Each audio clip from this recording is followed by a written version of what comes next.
Malaking problema ang kinakaharap natin. Kainin na ang sariwang talaba. Akyat lang ako sa kampo. Mukhang kakaibang hayop. Sobrang nilalamig ako ngayon. Oo, nandito na tayo sa isla. 3 araw tayo mabubuhay dito mga pare nang walang pagkain, tubig o masisilungan. Isa ito sa pinakamalupit na survival challenge. Kaunti lang laman ng backpack ko. Nasa isa tayo sa mga natatang lugar sa mundo. Prioridad natin sa unang araw ay makahanap ng masisilungan.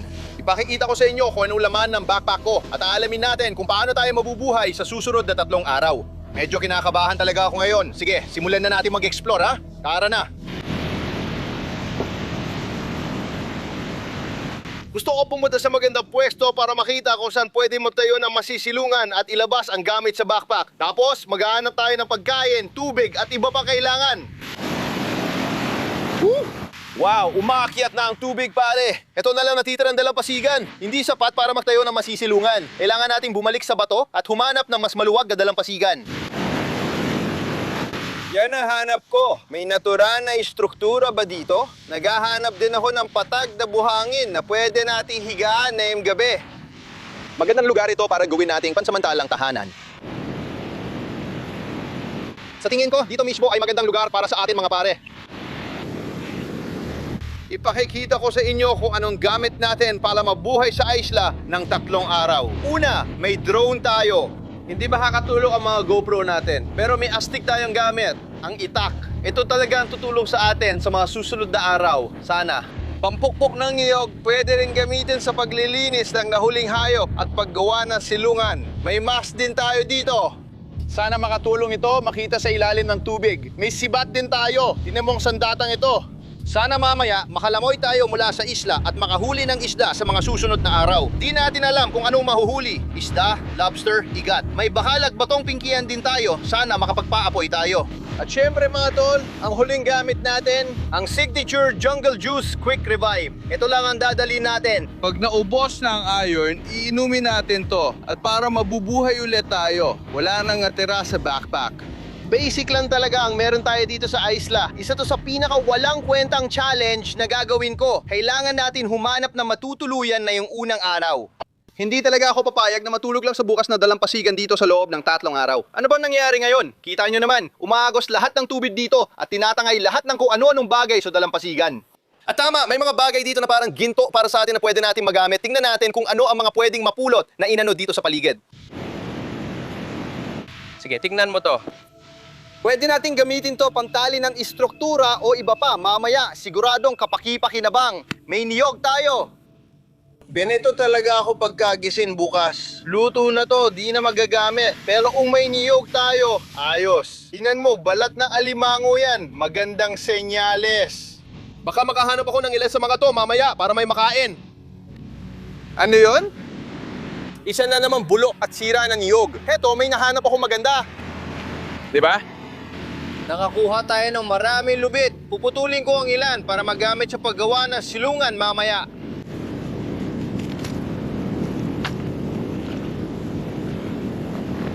Tingnan mo ang dami ng tubig. Minsan may mga lalagyan pang may tubig pero mukhang kontaminado na yung isa. Sa tingin ko magagamit talaga natin ito. Para siyang malaking malambot na piraso ng foam. May naisip akong gawin dito pero kailangan mo maghintay para makita mo kung ano yun. Mamaya na. Meron pa tayong isa pang piraso ng foam, itatabi rin natin yon. Kasama na rin yon.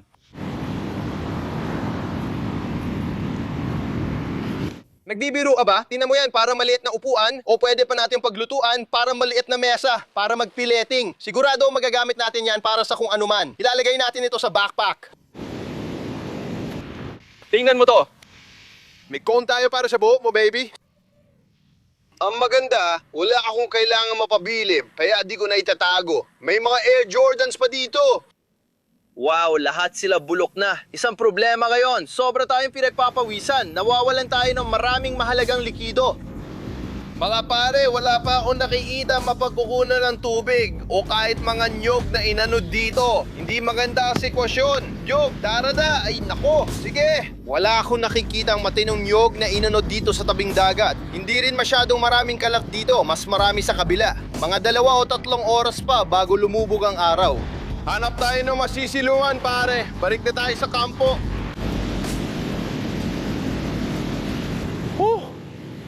Grabe, ang init talaga sa labas.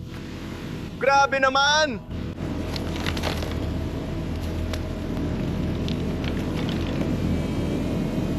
Meron tayo isang matibay na troso dito. Dadalhin natin ito sa kampo. Ito ang iaakit natin.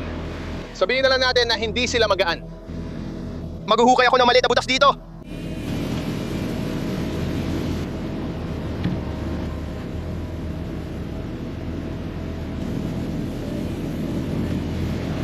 Makikita niyo na may pundasyon na tayo. Sisiguraduhin lang nating matibay ito.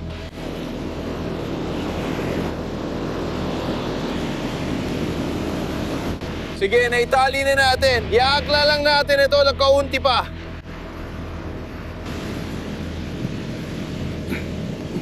Ipinapasok ko lang ang mga bato sa ilalim para sigurado hindi bumagsak. May TP foundation na tayo. Kailangan na lang ng matibay na crossbeam dito. Pwede na natin simulan. Palakihin ito.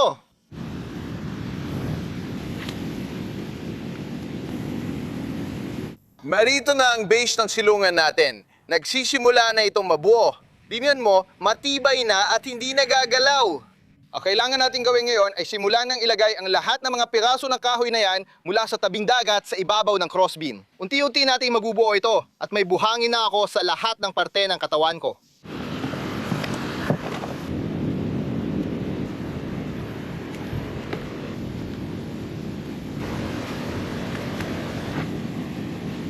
Sige, malamang 2 oras na rin kaming gumagawa na silungan na to. Medyo malaki itong silungan, madali makaupo sa loob. Kailangan lang punuin pa ng kaunti.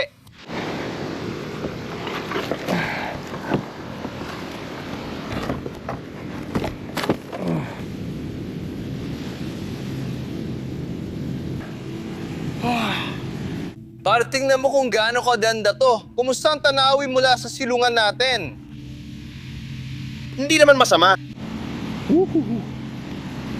Ayokong umulan dito at maabutan ako sa labas ng walang masisilungan. Kaya habang okay ang panahon at may lakas pa ako. Subukan nating punuin ito para maprotektahan sa panahon at maiwasan ang anumang basa. Kunin mo yan. Saka hanap ko lang na lambat. Mukhang magagamit natin. Ilalagay ko ito sa silungan natin, sa base. Dito siguro mapupunta ang ulo natin pag natutulog. Dapat dito, pinaka-waterproof at pwede nating kunin lahat ng ito.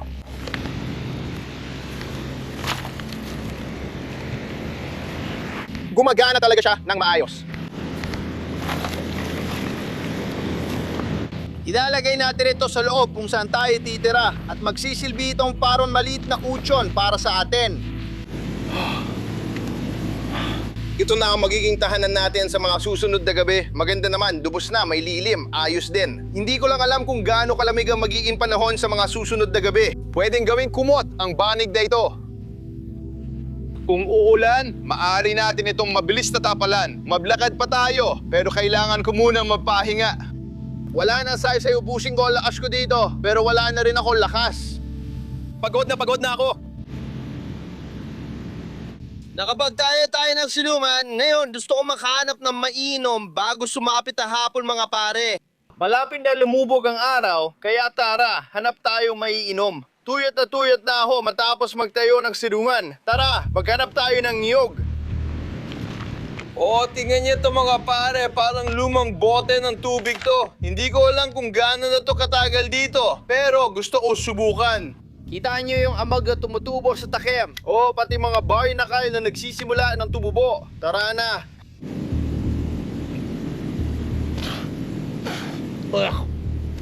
Puno ng asin sa loob.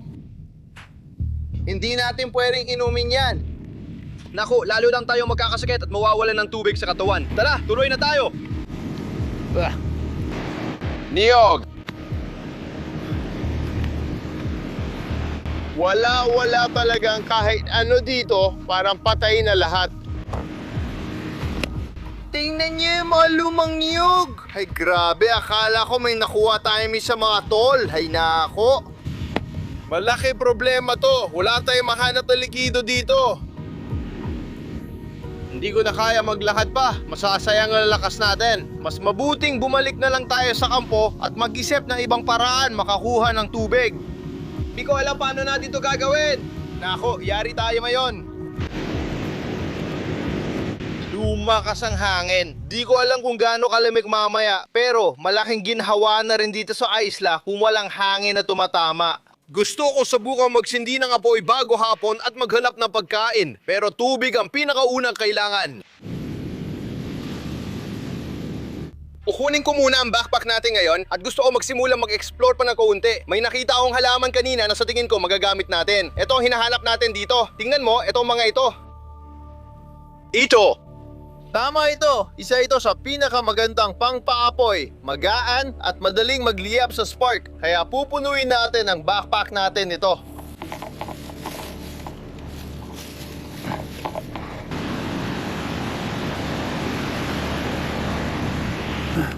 May isa ka pa bang tubig? Tingnan mo yung barnacle dito. Subukan natin.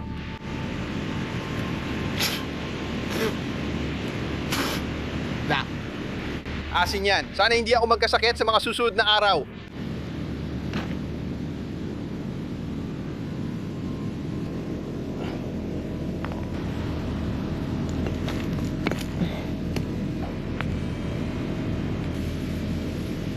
Kinuha ko na lahat ng panggatong sa backpack at nag-ipon ng maliliit na kahoy. Gagamitin natin to pero kailangan munang sindihan gamit ang bakal at flint. Tara na! Eto na. Ayos, nakuha na natin. Maganda, sobrang tuyo na lahat dito. Kaya baka 20 hanggang 30 minuto lang yon. Kaso sobrang tuyo din bibig ko. Hirap pa umapoy ngayon. Bibigyan ko ito ng kaunting hangin.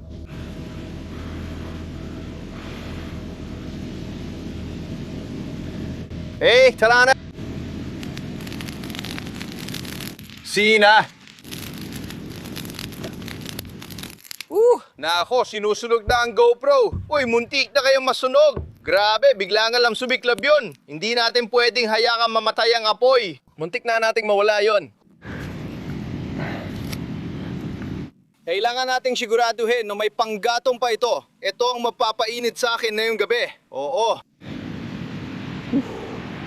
Iba talaga ang apoy. May masisiluman at init na magpapalakas sa atin ngayong gabi. Kailangan pa rin natin maghanap ng ilumin at pagkain. Naghihintay ako sa pag-urong ng tubig. Umaagos na palabas. Baka magkaroon tayo ng pagkakataon sa mga tide pool na makahanap ng pagkain.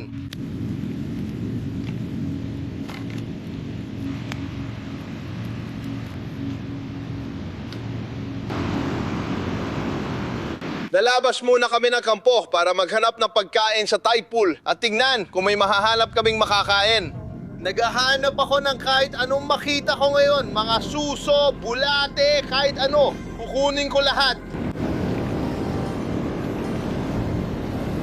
Dito ako sa mas malalaking bato. Mukhang mas magandang pwesto.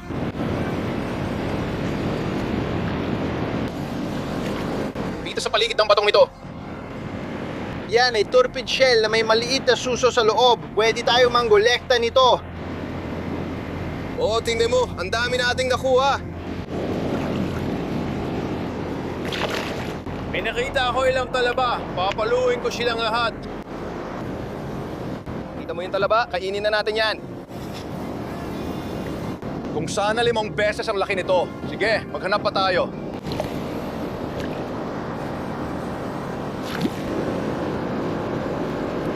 Sige, may isa na naman tayong slug. Ilagay natin sa likod na bulsa. May talaba tayo dito. Buksan natin ito.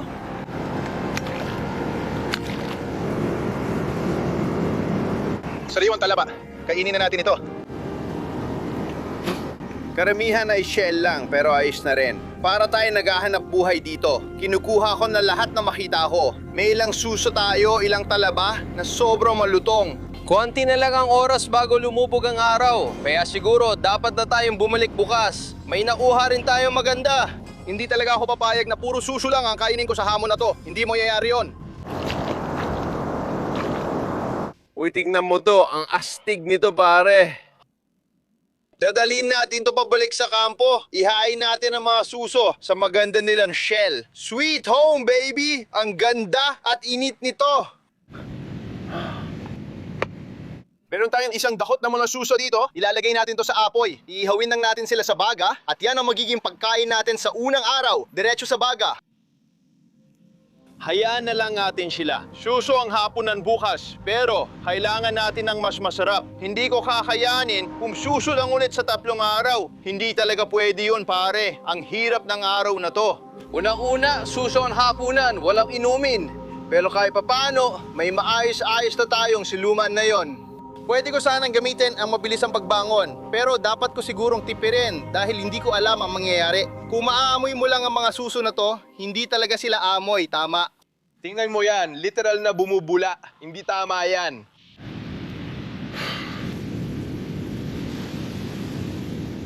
Tapos na ang mga suso, ihain na.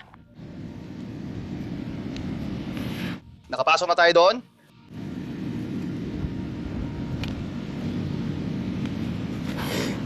Nakuha na natin ang mga suso natin. Magagamit natin yung nahanap na tabla kanina. Doon ko ihahay ng mga suso gamit ang maliit na kabibe na nahanap natin. Bubuksan ko sila.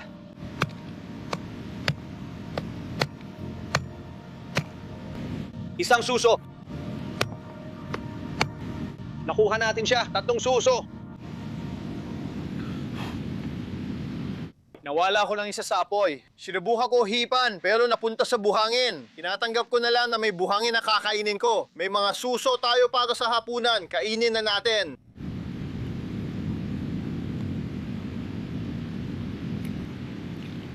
Para nung umungguya ako ng goma. Pero bukod doon, hindi naman masama ang lasa.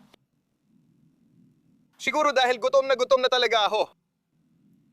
Pakinggan mo, ang daming buhangin at shell sa loob. Nakakainis talaga. Uhaw at gutom na ako, pero buti na lang, may apoy at masisilukan tayo.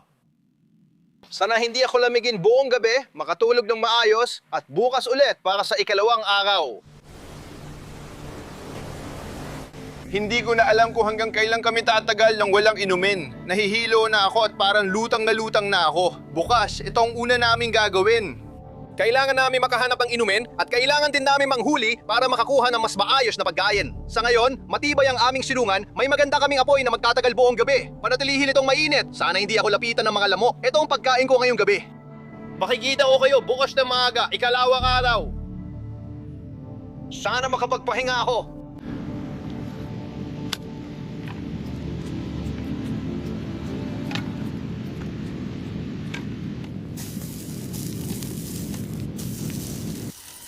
Siguro mga 2:00 na ng umaga na yon.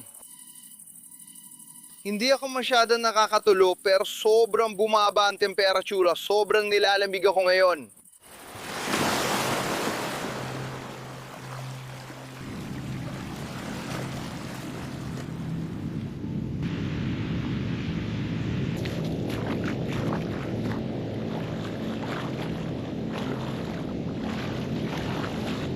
Magandang umaga mga kaibigan!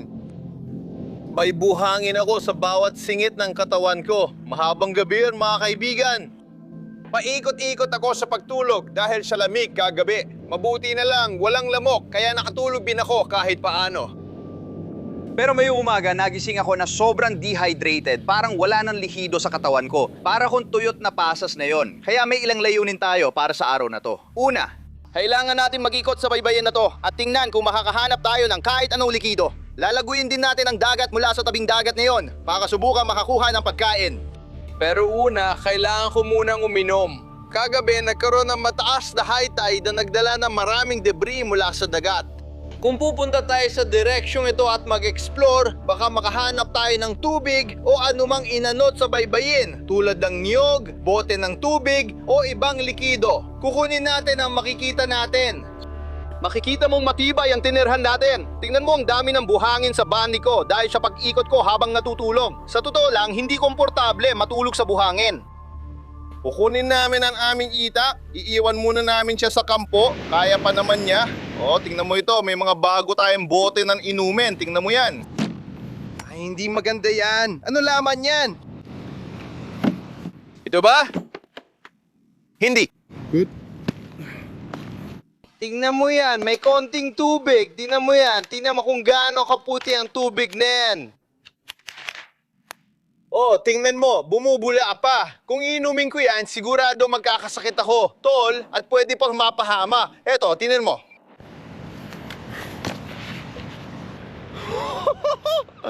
Sa tingin ko, may nakuha tayo. Oh, para may laman yan. Sana hindi bulok sa loob.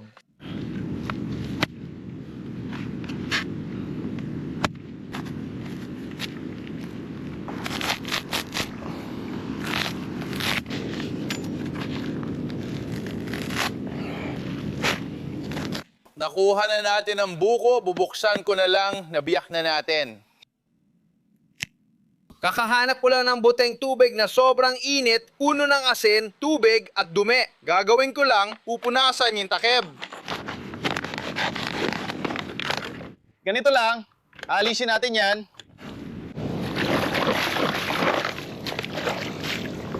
Ngayon mga tol, gusto ko sana inumin lahat to, pero kailangan kong magpira para mamaya. Kung hindi, yare ako. Tatanggalin lang natin lahat ng likido, ganito lang. Sige, kailangan natin subukan to. Grabe naman! Ang tuyong-tuyo ng bibig ko. Ang lupet nito. Ang tamis. At parang hindi totoo. May nakuha tayong likido. Yan na mismo ang almusal. Uhaw na ako. Gusto ko na inumin lahat yon, pero hindi pwede. Kailangan kong itabi para mamaya. Sa tingin ko, magkakaroon tayo ng pagkakataon na lumangoy direkta mula sa isla na to at subukan kung makakahuli tayo ng isda gamit ang kamay na yon. Ang sibat ay nagbibigay sa akin ng malaking kumpiyansa. Nakuha na natin ang likido ng niyog natin. Tara na, pabalik sa kampo.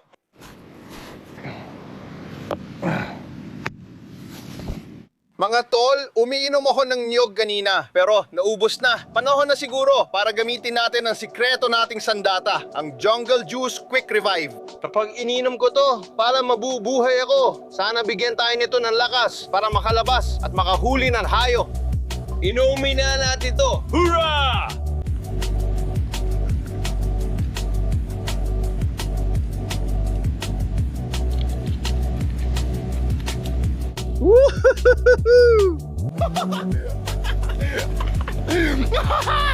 Tayo'y muling isinilang. Tara, bumama na tayo mga pare. Sigurado makakakuha tayo ng hayop. Ay grabe, para mahika yan pare. Laki, mag-comment na. Yan ang sinasabi natin pag ininom natin to. Sa totoo lang, ginising talaga ako nun. Ready na ako. Woohoo! Ito ang nakuha nating sandata, parang 20 dolyo na sibat na hawak kamay. Hawakan lang ang maliit na goma sa liod, hilahin paabante, at ganoon mahuhuli ang mga hayop. Talagang matibay itong bagay na to, at makikita mo medyo sira na rin, kaya kukunin na lang natin kung ano ang kaya natin. Sige, oras na para lumabas at manghuli. Tara na. Woo!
Grabe, ito na siguro ang isa sa pinakawalang katulad na panghuli na naranasan natin sa buong buhay natin. At tingnan mo, itong hayop na ito dito. Ito ay isang dambuhalang boxfish. Tingnan mo, may maliit siyang balbas at bigote, kulay rosas pa. Ang kakaiba talaga nito. Meron silang exoskeleton na sobrang tigas. Pakinggan mo ito. Para itong sobrang tigas na pambalat sa katawan nila. Sobrang kakaiba. Pero makikita mo na nagtatapos ito sa buntot dito at ang buntot na ito ay sobrang lambot. Hindi ko pa natitikman ito kahit kailan, pero sabi nila masarap daw talaga. Ang dapat mong gawin ay lutuin sila at pagkatapos, parang babasagin mo lang itong panlabas na exoskeleton na parang kahon at saka mo makakain ng laman sa loob. Sa tingin ko, yung laman sa buntot at iba pa. Sa lugar na to, tinatangay kami kahit saan. May mga malulupit na hayop din doon. May dumaan na malaking tanigi, ilang magagandang isda sa bahura. Pero ito ang nakuha namin dito. Ang tindi ng kulay nito, parang kulay ube. Nung binarol ko to, sobrang sabik na akong tikman. Iba talaga itsura ng hayop na to. Sa palagay ko, ito na ang pinakamalaki sa species na to na nakita ko. Sobrang saya ko ngayon. May karne na tayo. Hindi na lang puro nyog at mga slug ang kinakain ko sa isla. Ilalagay ko siya dito. Pwede na siyang umupo rito. Mga tol, hindi ko maipaliwanag kung gaano kasarap sa pakiramdam na may karne na tayo. Hindi na ako makapaghintay sa lutuan mamaya ngayong ikalawang araw ng sunset. Nagawa natin to, pare. Parang kanyon. Boom! Boom! Boom! Ako dito sa boxy, nababaliw na sa labas. Tumutulo na sa buong katawan ko. Ay, ang baho pa rin naman. Yung Jungle Juice Quick Revive ang nagbigay sa atin ng lakas na kailangan natin para makalabas doon. Mga tol. Buhangin kahit saan. Woohoo! Lumakas ang alon. Swerte tayong dumating sa tamang oras. Malalaki ang alon at pababa na ang araw. Ang ganda ng tanawin ngayon. Gusto kong maghanda ng espesyal na ulam ngayon para sa ikalawang araw. Iniisip ko kung paano lulutuin dahil matigas ang panlabas nitong shell. Mas okay siguro kung mas mainit para tumagos sa balat o shell niya. Pupunta kami sa mga palumpong, sisindihan ng apoy at tukolekta ng maraming kahoy. Isa ito sa pinakamasarap na luto habang lumulubog ang araw. Tara na! Lalakas lahat to. Ay, sobrang tuyo nito.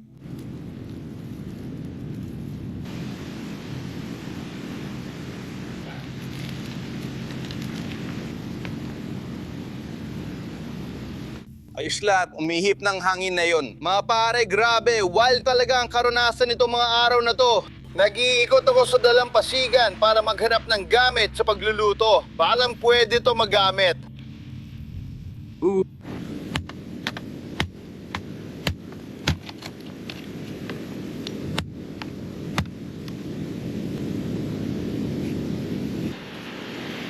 Ayos, ilalagay natin to sa tubig para di masunog.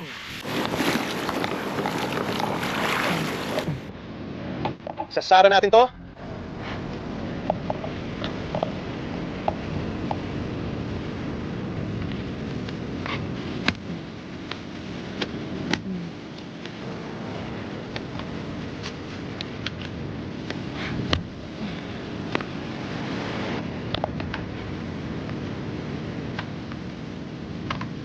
Makikita mo, ginawa natin 4 na piraso at rack sa ibabaw. Tapos, palalakiin pa natin ang apoy. Baka kailangan lang basahin ng mga piraso para hindi masunog at maayos ang isda.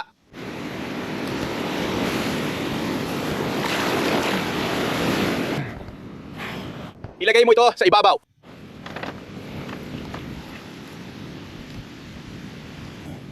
Sige, may konting init na. Kunin na natin ang isda natin. Tingnan mo. Ayos. Ilagay na natin siya. Ilalagay natin siya dito. Umihip ang hangin dito kaya nadadala ang init palabas. Ililipat ko ang rack at ilalagay ang isda ko sa gilid. Kailangan din makalabas ng apoy, alam mo yon? Ay sobrang init talaga sa ilalim. Isa yan sa pinakaastig na paraan mabluto ng isdang to. Sana sapat ang init na makalusot. Tingnan natin, ay hindi. Bumagsak ang lagayan natin. Nako. Kung sasabihin kong alam ko ang ginagawa ko sa isdang to, magsisinungaling ako. Unang beses ko makakuha ng ganito at di ko alam kung dapat ba itong lutuin ng dahan-dahan sa mahabang oras o sa mataas na init. Wala akong ideya. Itutulak natin ang apoy sa gilid, kukuha tayo ng magagandang baga at ilalagay natin ito doon. Gawin natin ito sa likod, Australiano style, diretso sa baga pare, kailangan dahan-dahan lutuin. Kita mo, laging mahirap makakuha ng konting kulay dito. Grabe ang naging biyahe pare yung patungan ng isda ay kwento ng pagkaligtas.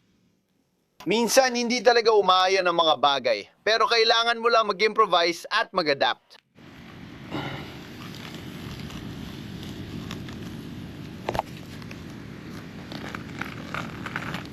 Isa ito sa pinaka-unique na pagkain na natikman ko. Naririnig mo ba yon? Grabe, ang lupit nito. May mga ganito pa, hindi ko alam kung ano yan. May mga hugis hexagon pa sa ibabaw. Tingnan mo, tinanggal ko yung isa. Makikita mong pantay-pantay pa mga hugis nila. Oh, meron ka rin dyan. Parang puzzle ito. Sobrang init sa loob kasi parang steam yung laman dahil sa shell. Sige, tingnan mo yung natatanggal na piraso ng karne. Mukhang masarap. Kainin na natin sariwang karne dito sa isla. Yan na siguro ang pinaka-underrated na isda na natikman ko. Sino mag-aakala na boxfish pala? Grabe to! Tingnan mo, puro puti. Seryoso? Na yan pa talaga? Sa tingin ko, ang babaguhin ko lang ay tatanggalin ko lahat ng laman loob nito. Para sa akin, may kakaibang lasa kapag pinasingawan sa loob. Comment nyo kung paano matanggal lahat ng laman loob. Habang nananatiling buo ito, sigurado ako sisibating ko ulit ang mga to. Walang biro, 100%. Dito sa isla, parang lagi ko kayong kasama saan ako magpunta. Mahal ko kayong mga tol at ang komunidad natin dito. Sa Offshore Tales, wala talagang katulad natin. Walang ibang kumakain ng boxfish ng ganito sa mga liblib na baybayin. Sobrang mahal ko kayong mga tol. At kung bago ka lang sa channel, ang pangalan ko ay Wade. Dahil dito tayo nabubuhay, pakikipagsapalaran, survival, mga isla, paraiso, at masarap na karne. Mag-like at subscribe na tapos sabihin sa comments kung susubukan niyo ito, sino mag-aakala? Ang lumang kahon ni Macy. Sa totoo lang, naging sobrang mas maganda pa kaysa sa inaakala ko. Usog na tayo! Nandyan na ang paglubog ng araw. Ito ang dahilan kung bakit natin ginagawa itong mga tol. Wala akong ibang gustong puntahan, kundi dito, mahal ko kayo.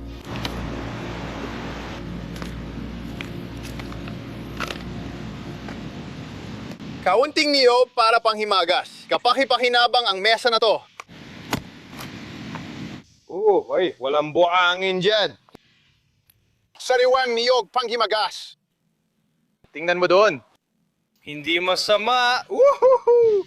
Uhaw pa rin ako, pero... Itatabi ko muna yon. Pagkagising ko kaninang umaga, halos wala na akong lakas. Dehydrated ako, gutom at sobrang pagod. Nakakabaliw kung paano biglang nagbabago ang lahat. Nakakita kami ng niyog, parang nabuhayan kami bigla at sumisig kami agad. Ang dami mong natutunan sa mga isla na to. Hindi lang ito tungkol sa pag-survive, kundi pati sa koneksyon sa lupa at pag-unawa sa sarili, lalo na kapag bagsak ka sa buhay. Minsan, ang pagbabago ay nasa tabi-tabi lang. Magbabago rin ang mga bagay, lilipas din ang lahat at darating din ang magagandang panahon. Seryoso, mahal na mahal ko kayo mga pare. Kung kailangan mo nagkausap, tandaan mong mahal kita at mahal ka ng Diyos. Busog ako at ang saya ng pakiramdam ko ngayong gabi mga pare. Huling gabi na natin ito. Ay, hindi ko inaabangan yon. Kagabi, sobrang lamig talaga buong gabi at ang daming maliliit na hermit crab na gumagapang sa katawan ko. Ngayong gabi, susubukan naming labanan yon at papapasindi ng apoy. Sana matakot sila at kumalis. Makakakita pa tayo ng apoy habang lumulubog ang araw. 2 araw na. Iniihaw ko lang ang niyog dito. Inihaw na niyog bilang panghimagas. Wow! Ang sarap niyan! May lasang uso. Ang sarap talaga. Kita-kits tayo bukas na maaga para sa ikatlong araw at huling araw. Wala akong alam sa mangyayari mamaya, pero nandito ako. Pare, puro buhangin na ako. Sunog sa araw at maalat. Grabe, ang lupit ng araw na to. Busog ako at ang sayo ng pakiramdam ko. Kita-kits bukas na maaga, ikatlong araw na.